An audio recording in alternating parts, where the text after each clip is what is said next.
At the end of part 3, I was trying to determine which end of this board would show the book matching the best, and I had concluded that the best way to do this was to see it with the stain on. Well, now the stain's on. This end.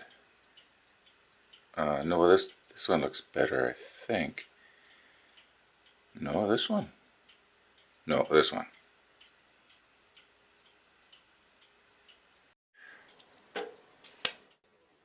Uh-oh, now which end did I designate to be tails?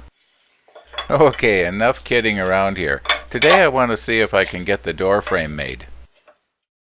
Now because this door frame is so narrow, I don't want to be removing any more wood than I have to, so I'm only going to rabbet out just enough to accommodate the glass.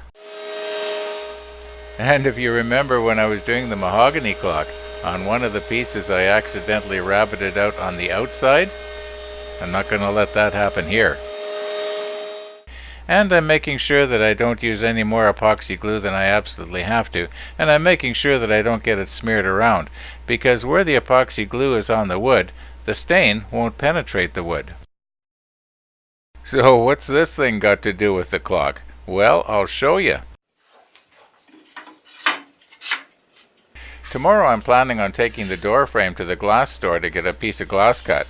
And because the door frame is so extremely fragile, I made a frame for the door frame. Okay, it's tomorrow, and I just got back from Alder Glass and Aluminum, and they cut a piece of glass here for me just exactly right. Now this glass does fit down into the rabbet that I cut into the door frame, but I don't want to take any chances of somebody accidentally cutting themselves on the edge while they're cleaning the inside of the door. Now surprisingly, this actually works, and I don't know if you can see it here, but it took the sharp edge off of that glass. If you look carefully here, you might be able to see it. I have to be really careful here with these hinges because the screws that came with them are a little bit too long, and also I have to be careful not to drill the hole right through to the front of the frame. The wood on the door frame is only about ½ an inch deep, so if I shorten each screw so it's a little less than ½ an inch long, it should work out. Okay, that looks pretty good. Now just 3 more to go.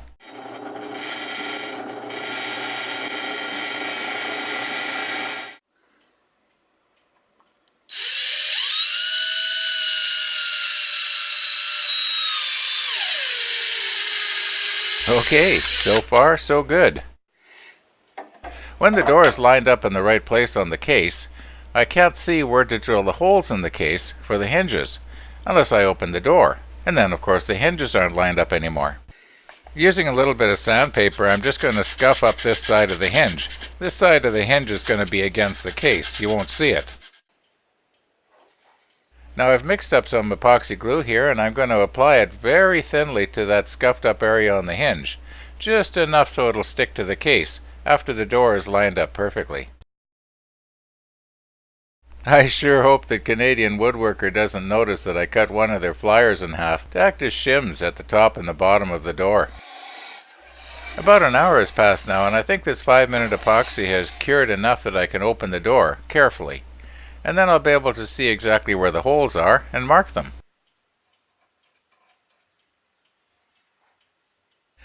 And like my old computer used to say,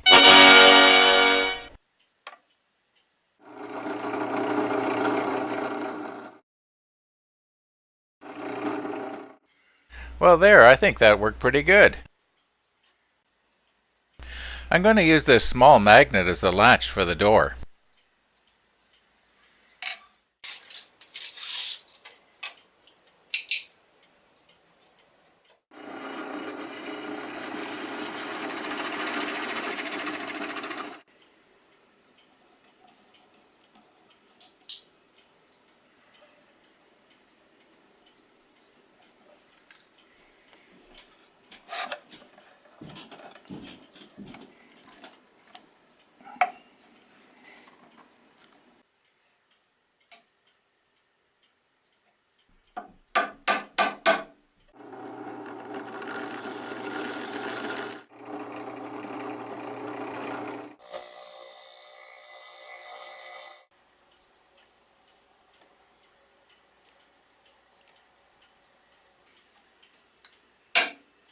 And that worked pretty good too. I want the oak dial ring to look as though it's just sort of suspended there in the clock. I don't want anybody to be able to see how it's mounted onto the back. So I'm going to make the bracket now for that.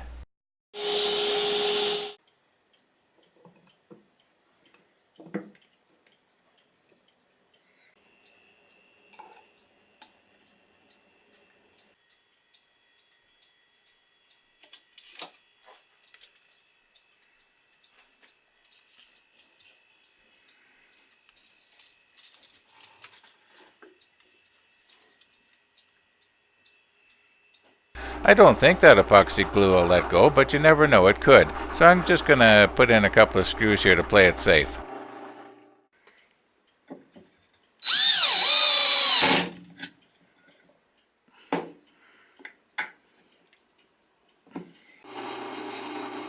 Now where the bracket fastens to the back of the case, I'm just going to use 4 screws. I'm not going to glue it.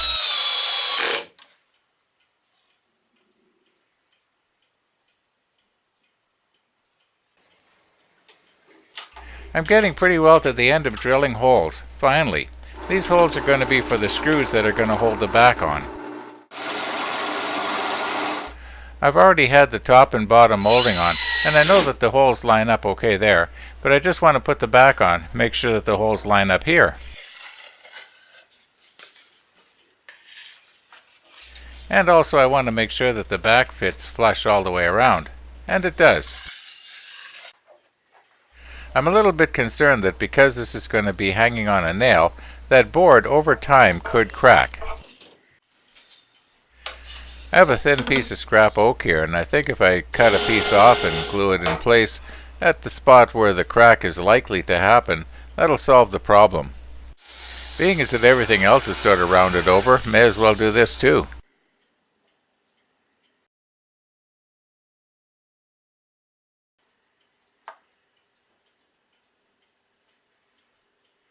Maybe I should have used more clamps.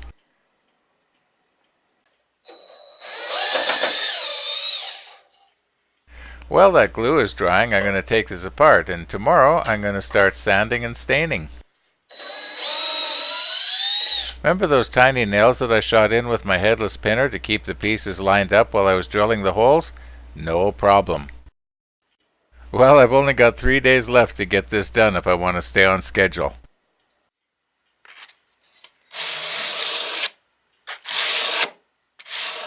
I'm going to do the door frame first because I want that stain to set before I put the silicone on that's going to hold the glass in place. You know what I don't like about doing this? You can't use a power tool on it. It's just too delicate. Okay, I managed not to break it.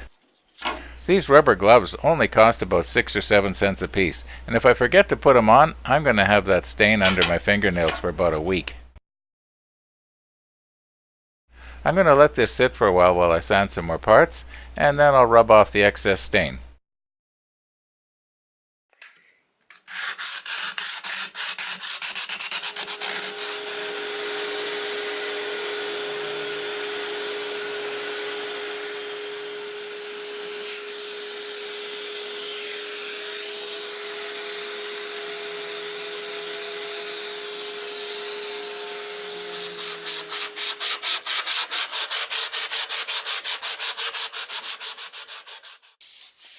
Okay, about half an hour has passed now since I put the stain on this door frame. I want to remove as much stain as possible where the glass is going to be glued into the door, and I'm going to sand a little bit too to roughen it up. I'm going around the edges of the glass here with Windex, and then I'm going to go around with a clean paper towel and try and get as much of the Windex residue off as possible. I want this silicone to adhere to the glass as good as possible.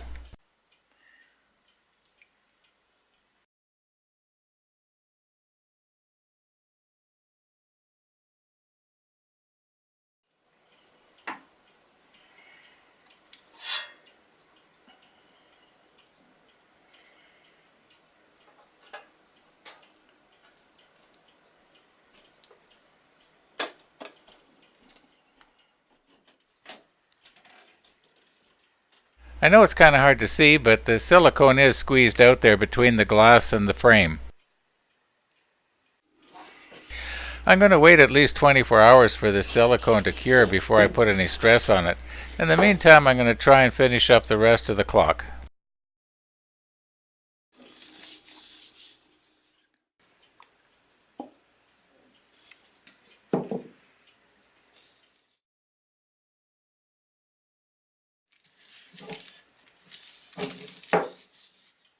And except for the door, that's all the parts. And tomorrow I'm going to finish up the pendulum. Okay, it's tomorrow, and these next few clips pretty well speak for themselves.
Okay, the pendulum's done. And this is that wax that I was talking about earlier that I was going to put on the case that'll give the case a nice subtle luster.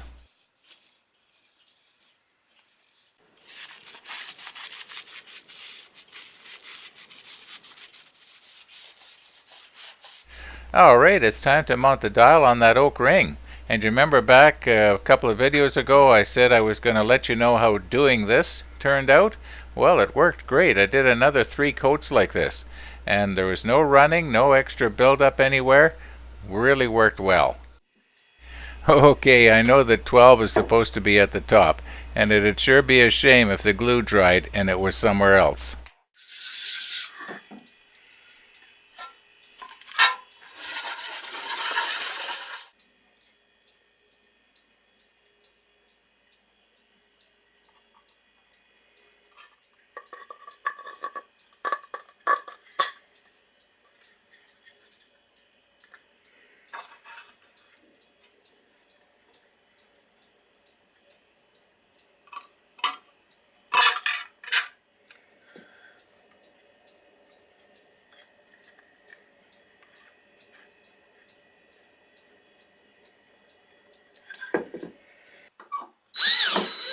While that epoxy is curing, I may as well put together as much of the case as I can.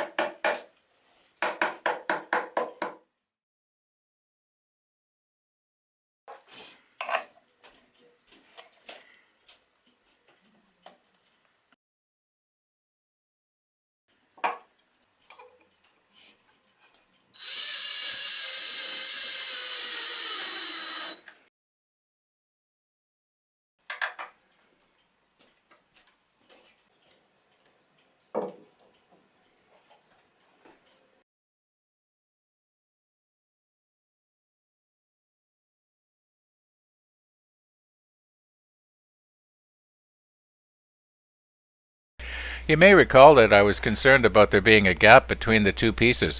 Well, that problem's solved.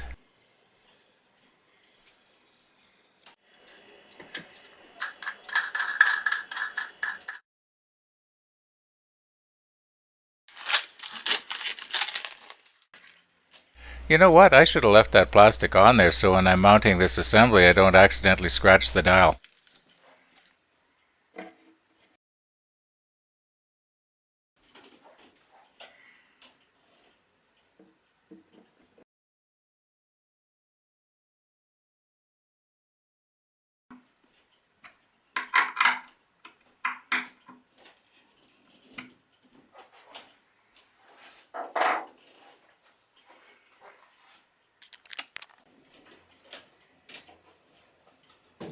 And there, I did mount it right side up. Now I think it's safe to take that protective plastic off. The type of hands that you normally see with a Vienna regulator dial, they're a lot more fancy, a lot more slender and delicate, but these hands go a lot better with this case. And these hands, it'll be a lot easier to read the time as well.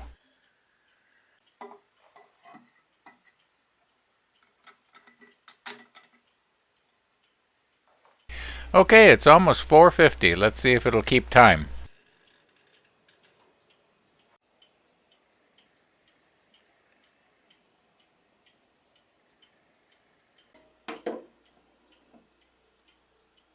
Well, there's just the door left now, and I'll do that tomorrow.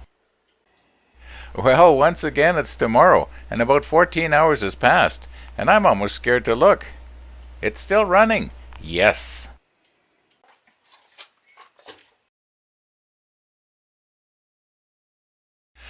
The glass seems to have glued itself really well in this frame, and there's very little silicone squeeze out that I'm going to have to worry about here. A sharp blade is important here.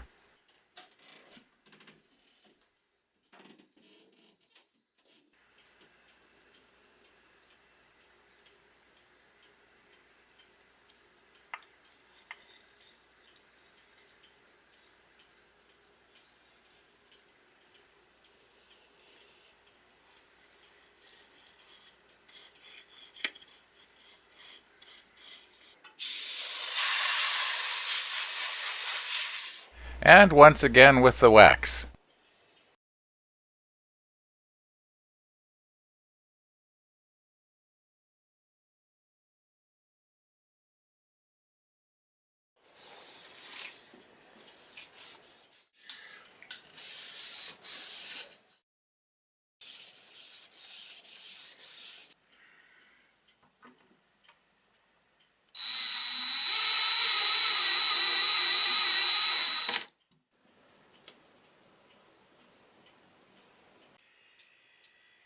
Now, because this clock is brand new and the oak has just been stained, it is possible that that stain could bleed a little bit out into the wall, and that would not be good.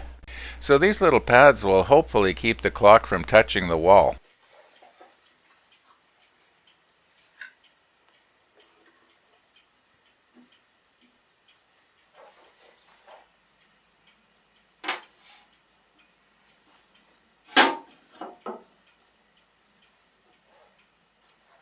The magnet that's in this bit holder is not all that strong, and it often lets the screws drop off at the wrong time. So this little trick works really well.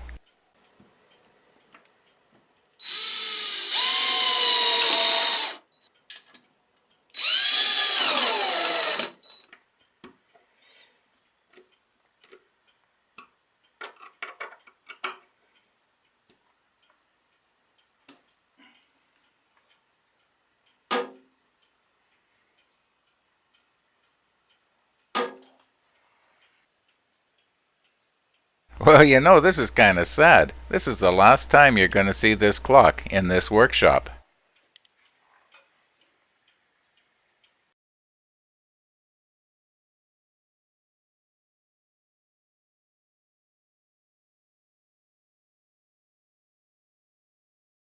Well, here it is, hanging up in the Church Consistory Room. And you can't help but notice how well it matches up with the existing oak trim that's there now. Well, I really enjoyed this project. I had a lot of fun making this clock. Oh, and by the way, don't tell anybody, but I've hidden 4 extra brand new batteries up in the top.